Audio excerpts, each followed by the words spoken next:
मैं समझता हूँ कि जो हमारी इन्वेस्टिगेशन थी कि वो इस तरह नहीं थी कि ये इन्होंने किया, लेकिन उनको चूंकि शक था, उस शक की बुनियाद पर इन्होंने ये 6 लोग बेदर्दी से कत्ल कर दिए। सर मुलजिमान ने क्या बताया कि मरकजी जो मेन बंदा था जिसकी बीवी फौत हुई थी उसको क्यों नहीं मारा?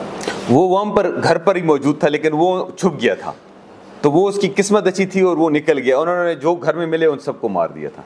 सर जब ये खून की होली खेली जा रही थी तो उससे एक रात कबल इनका जरगा भी हुआ था, और फिर वकूए के रोज अगली सुबह वही जरगा वही मुशरान बैठने थे, तो फिर उन्होंने ये काम क्यों उठाया? बस वो कह रहे थे कि हमें बार बार ये वो ताना आ रहा था हर तरफ से कि बहन आपकी मार दी गई और आप कुछ नहीं कर रहे, तो वो वही बात के बस शैतान हावी हो गया था और तैश में आकर इन्होंने ये कदम उठाया।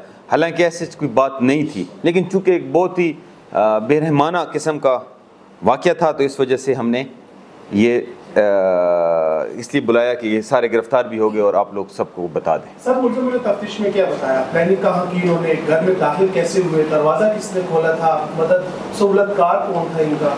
अंदर कोई भी सहूलतकार नहीं था। उन्होंने दरवाज़ा तोड़ा और एंटर हुए। कलशनकोफ उनके पास थी। 3 बेसिकली 2 थे, इनके वालिद साहब इनके साथ वो थे।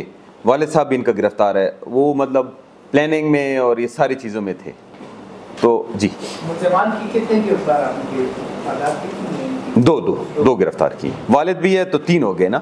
तो लेकिन चूंकि इसके वालिद वो हम फैसिलिटेटर भी कह सकते हैं या प्लानिंग में आ सकते हैं, और जो इनको पंप कर रहा था या पुश कर रहा था, तो वो भी इस चीज़ में पूरी तरह मुलविस।